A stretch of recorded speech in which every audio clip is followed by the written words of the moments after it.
وبركاته.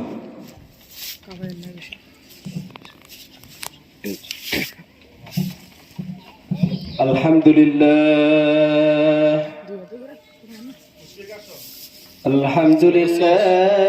نحمده ونستعينه ونستغفره ونعوذ بالله من شرور أنفسنا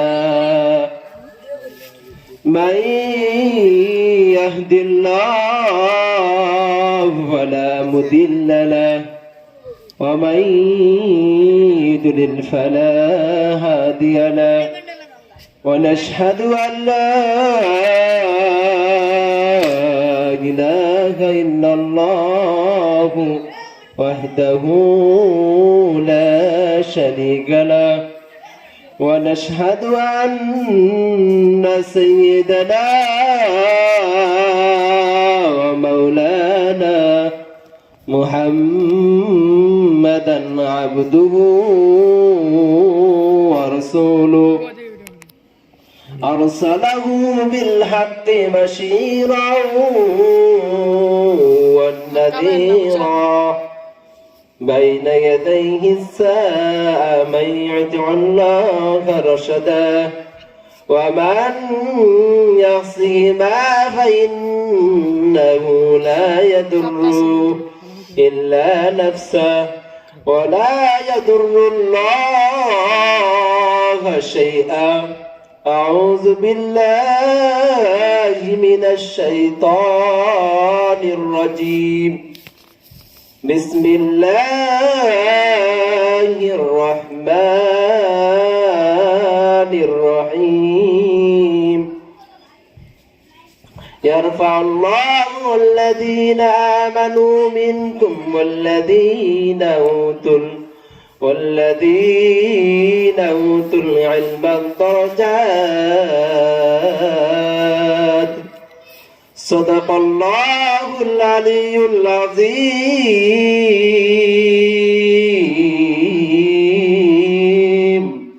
وصدق رسول النبي الكريم ونحن على ذلك من الشاهدين والشاكرين والحمد لله رب العالمين. وقال رسول الله صلى الله عليه وسلم: طلب العلم فريضة على كل مسلم، أو كما قال عليه الصلاة والسلام: يا أيها الذين آمنوا صلوا عليه وسلموا تسليما. সবাই আমার সাথে দরুদ ইব্রাহিম পড়েন। আল্লাহুম্মা সাল্লি আলা মুহাম্মাদিন ওয়া আলা আলি মুহাম্মাদ কামা সাল্লাইতা আলা ইব্রাহিম ওয়া আলা আলি ইব্রাহিম ইন্নাকা হামিদুম মাজিদ। اللهم بارك على محمد وعلى آل محمد كما باركت على إبراهيم وعلى آل إبراهيم إنك حميد مجيد. بعد توحید و درود مصطفی نعت عالم پاک پیغمبر رسول مجتبی. সবাই বলেন বলাগুল উলা বিকামালিহি কাশাফাত তুজা বিজামালিহি حسنة جميع خصاله صلوا عليه وسلما আলহামদুলিল্লাহ। সমস্ত প্রশংসা সেই রব্বুল আলামিনের জন্য যে আল্লাহ তাআলা আমাদেরকে পশ্চিম ছাট গোপালপুর কোটিবাড়ি ও নুরানি তালিমুল কোরআন কওমি মাদ্রাসা উদ্যোগে এক বিশাল ওয়াজ মাহফিল, খোদার মেহমান, বিশেষ অতিথি, বিশেষ বিন্দু, অতিথিবৃন্দু, আমার পক্ষ থেকে সবাইকে আন্তরিক মোবারকবাদ। আল্লাহ তাআলা আমাদেরকে দয়া করে মায়া করে এই মাহফিলে আসার জন্য তৌফিক দান করার জন্য। আল্লাহ তাআলা আমাদেরকে যদি দয়া মায়া না করতেন তাহলে কিন্তু আমাদের এই মাহফিলের প্যান্ডেল যে দেখতেছেন, এত সুন্দর একটা প্যান্ডেল সাজানো হয়েছে, এত সুন্দর একটা মাহফিলের আয়োজন করা হয়েছে, আল্লাহ তাআলা আমাদেরকে যদি সুস্থ না রাখতো তাহলে আমরা এই মাহফিলের প্যান্ডেলের আয়োজন করতে পারতাম না। কথা বলেন ঠিক না ঠিক? সম্মানিত উপস্থিতি, ওই আল্লাহ তাআলার উপর শুকরিয়া আদায় করছি, যে আল্লাহ তাআলার লাখ কোটি শুকরিয়া আদায় করে শেষ করা যাবে না। আমরা যদি জন্মের পর থেকে নিয়ে মৃত্যু পর্যন্ত যদি শুকরিয়া আদায় করতে থাকি তাও আল্লাহ তাআলার শুকরিয়া আদায় করে শেষ করা যাবে না। সেই আল্লাহ তাআলার উপর শুকরিয়া আদায় করে সবাই বলেন আলহামদুলিল্লাহ। যে নবীকে সৃষ্টি না করলে আসমান জমিন পাহাড় পর্বত নদী নালা খাল বিল আপনাকে আমাকেও সৃষ্টি করা হতো না। সেই নবীর উপরে সংক্ষিপ্ত আকারে দরুদ পড়েন করি, সবাই বলেন সাল্লাল্লাহু আলাইহি ওয়াসাল্লাম। সম্মানিত উপস্থিতি, অসংখ্য আয়াত থেকে একটি আয়াত তেলাওয়াত করেছি, অসংখ্য হাদিস থেকে একটি হাদিস তেলাওয়াত করেছি। এই আয়াত এবং হাদিস হলো ইলমের ফজিলত ও আলেমের মর্যাদা সম্পর্কে আলোচনা করব ইনশাআল্লাহ। সম্মানিত উপস্থিতি, ইলম হলো এমন একটা জিনিস যে ইলমের শুরু আছে, কোনো শেষ নাই। কথা বলেন ঠিক না ঠিক? ইলম হলো এমন একটা জিনিস যে ইলমের শুরু আছে, তার কোনো শেষ নাই। আপনি বলবেন হুজুর, যে হাফেজ সাহেব হয়, মাওলানা হয়, মুহাদ্দিস হয়, মুফতি হয়, মুহাদ্দিস হয়, তাহলে এগুলো কি ইলম শেষ করে না? না, ইলম এরকম একটা গভীর একটা জিনিস যে ইলম শিক্ষা করলে কোনোদিন শেষ হবে না। কথা বলেন ঠিক না ঠিক? আল্লাহ তাআলা কোরআনের আয়াতের মধ্যে বললেন, ইয়ারফাউল্লাহু আল্লাযীনা আমানু মিনকুম ওয়াল্লাযীনা উতুল ইলমা দারাজাত।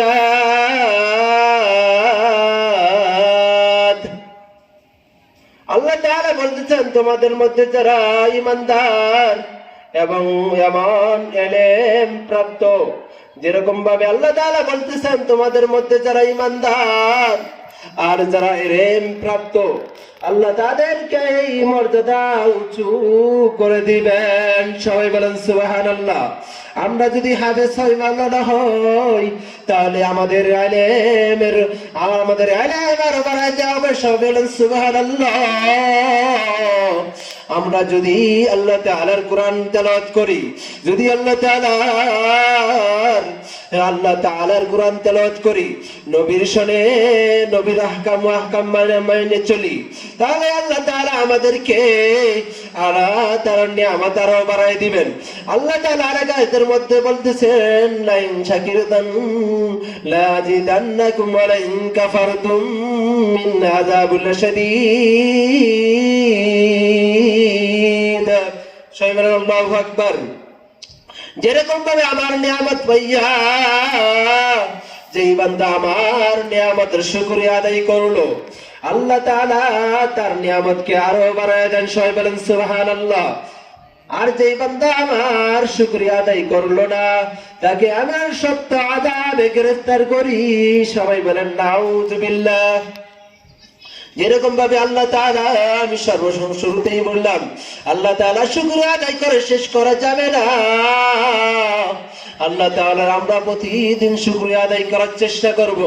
সর্বপ্রথম যে আয়াতে কারিমা তেলাওয়াত করলাম, যে আয়াতে কারিমার অর্থ হলো তোমরা যারা ঈমানদার, যার মধ্যে যারা ঈমানদার এবং ঈমান প্রাপ্ত, আল্লাহ তাআলা তাদের মর্যাদা উঁচু করে দিবেন। যেরকম ভাবে আমরা যদি মাদ্রাসায় লেখাপড়া করি, তাহলে আমাদের ইলম শিখতে পারবো কি পারবো না? অবশ্যই আমরা ইলম শিক্ষা করতে পারবো। যেরকম ভাবে আমরা যদি মাদ্রাসায় লেখাপড়া করি তাহলে অবশ্যই আমাদের মাদ্রাসাগুলোতে ইলম শিক্ষা দেওয়া হয় কি হয় না? আপনার দুইটা ছেলে আছে, আপনার একটা ছেলেকে মাদ্রাসায় দিলেন, আর একটি ছেলেকে আপনি স্কুলে ভর্তি করে দিলেন। যেরকম ভাবে আপনি বুঝতে পারবেন যে কোন সন্তানটা আমাকে বেশি সম্মান করে, কোন সন্তানটা আমাকে বেশি ভালোবাসে। যেরকম ভাবে বুঝতে পারবেন কিভাবে আপনার যে ছেলেটা মাদ্রাসায় দিয়েছেন, যেরকম ভাবে আপনার ছেলেটা মাদ্রাসায় লেখাপড়া করতেছে, আপনার ছেলেটা মাদ্রাসায় লেখাপড়া করে একজন হাফেজ হবে, একজন মাওলানা হবে, যেরকম ভাবে একজন মুফতি হবে, মুহাদ্দিস হবে। আর আপনার যে ছেলেটা স্কুলে ভর্তি করে দিলেন সেই ছেলেটা হয়তো বা ইঞ্জিনিয়ার হবে, হয়তোবা মাস্টার্স পাস করবে, হয়তোবা এ পাস করবে, হয়তোবা বিএ পাস করবে। যেরকম ভাবে যেটাই পাস করুক না কেন, কিন্তু আপনি কে বেশি সম্মান করে বুঝতে পারবেন। যেরকম ভাবে আপনার দুইটা ছেলে একসাথে মাদ্রাসা থেকে, আপনার ছেলেটা মাদ্রাসা থেকে বাড়িতে গিয়েছে, আর আপনার যে ছেলেটা স্কুলে ভর্তি করে দিয়েছেন সেই ছেলেটা মনে করেন টাকা আছে, টাকা থেকে আসতেছে, ঢাকা থেকে আসার পরে দুইজন ছেলে একসাথে হয়েছে। যেরকম ভাবে আপনার মাদ্রাসায় যে ছাত্রটা, যে ছেলেটাকে আমি ভর্তি করে দিয়েছেন, যেরকম ভাবে ছেলেটা আপনাকে আইসা বলে আসসালামু আলাইকুম ওয়া রাহমাতুল্লাহ, আপনি উত্তর দেওয়ার পর বলবে আব্বা আপনি কেমন আছেন? কি বলবে? আব্বা আপনি কেমন আছেন, অথবা বাবা আপনি কেমন আছেন। আর আপনার বেটা বলার পরে বাড়ির সবাই মাকে যায় সালাম দিবে। কথা বলেন ঠিক না ব্যাঠিক? মাকে যায় সালাম দিবে, বলবে মা তুমি কেমন আছো, এরকম ভাবে এটা বলবে। আবার বোনের সামনে যায় সালাম দিবে, বোনকে বলবে বোন তুমি কেমন আছো, ভাইকে সালাম দিবে। সবাইকে সালাম দেওয়ার পরে জিজ্ঞাসা করবে তুমি কেমন আছো। তারপর আপনি কথা বলবেন যে আলহামদুলিল্লাহ আমি ভালো আছি, তুমি কেমন আছো। যেরকম ভাবে আপনাকে অনেক সম্মান এক ব্যক্তি যদি সালাম দেয় তার উপর শান্তি বর্ষিত হয়। আর যে ব্যক্তি সালামের উত্তর দিল আল্লাহ তাআলা বলতেছেন তার উপর শান্তি বর্ষিত হোক। সবাই বলেন সুবহানাল্লাহ। এরকম ভাবে আর যখন আপনার এই ছেলেটা সুন্দর ব্যবহার করবে, 5 ওয়াক্ত নামাজ মসজিদে যাইয়া আদায় করবে, কোরআন তেলাওয়াত করবে, যেরকম ভাবে হাদিস শরীফ পাঠ করবে, মাসআলা তেলাওয়াত করবে, যেরকম ভাবে মাসলুক দুআগুলো তেলাওয়াত করবে, যেরকম ভাবে 5 ওয়াক্ত নামাজ পড়ার দ্বারা এলাকার মানুষ জিজ্ঞাসা করবে যে এটা কার ছেলে, আপনি বলবেন এটা অমুকের ছেলে। এটা কার ছেলে? এটা মনে করেন আব্দুর রহমানের ছেলে। এই ছেলে এত সুন্দর ভালো ব্যবহার করে, এত সুন্দর তার চরিত্র, এত সুন্দর তার ব্যবহার, এত সুন্দর তার ব্যবহার। এক সময় দেখবেন এই ছেলেটাকে যখন মসজিদে নামাজ পড়তে যাবে তখন কিন্তু বলবে, মুয়াজ্জিন সাহেব বলবে, এলাকার মুরব্বীরা বলবে, হে বাবা তুমি সামনে যাও নামাজ পড়ো, তুমি কোরআন তেলাওয়াত করো, তুমি ফাজেল আমলটা করো, তুমি এটা তেলাওয়াত করো। এটা মুয়াজ্জিনরা বলবে, এটা দ্বারা উদ্দেশ্য কার সম্মান বেড়ে যাবে? সবাই বলেন বাবা মার সম্মান বেড়ে যাবে। তখন বাবা মার সম্মান বেড়ে যাবে। কথা বলেন ঠিক না বেঠিক? যেরকম ভাবে বাবার সম্মান বেড়ে যাবে, শুধু দুনিয়ার মধ্যে সম্মান নয়, আখিরাতে যাইয়া একজন হাফেজ সাহেব, একজন মাওলানা, মুফতি, মুহাদ্দিসের বাবা মাকে সবার সামনে নূরের টুপি পরানো হবে। সবাই বলেন সুবহানাল্লাহ। যেরকম ভাবে নূরের টুপি পরানো হবে, এত বড় সম্মান দেওয়া হবে, এলাকার মানুষ আল্লাহ তাআলার অমর বান্দা জিজ্ঞাসা করবে, হে আল্লাহ এটা কোন তোমার বান্দা, তুমি একা এত সম্মান দিতেছো, যেরকম ভাবে এত সম্মান দিতেছো, যেরকম ভাবে আমরা তো সম্মান পাইতেছি না। তখন আল্লাহ তাআলা উত্তর দিবে, হে আমার বান্দা, এটা হলো দুনিয়ার মধ্যে অমক, এটা হলো আব্দুর রহমানের ছেলে, তাকে হাফেজ বানাইছে, মাওলানা বানাইছে, মুফতি বানাইছে, এরকম ভাবে তার এই জন্য এত সম্মান। সবাই বলে সুবহানাল্লাহ। আমরা যদি দুনিয়ার মধ্যে সম্মান পাই, আখিরাতেও সম্মান পাই, তাহলে আমাদের একটা ছেলে মাদ্রাসা পড়াবো কি না? কথা বলেন ঠিক না ঠিক? এই জন্য আমাদের ছেলে মেয়েদেরকে স্কুলে ভর্তি না করে দিয়ে আপনাদের বাড়ির সামনে, আপনার বাড়ির কেনারায়, আপনার বাড়ির সামনে মাদ্রাসা, সেই মাদ্রাসাকে ভর্তি করে দিব। যেরকম ভাবে সন্তান যখন জন্মগ্রহণ করে তখন বাবা মার 3টা দায়িত্ব আছে, এই 3টা দায়িত্ব পালন করলে আপনার সন্তান আপনার কথার অবদ্ধ হবে না। যেরকম ভাবে বর্তমানে জায়গায় দেখা যায় যে আপনার সন্তান আপনার কথা শোনে না।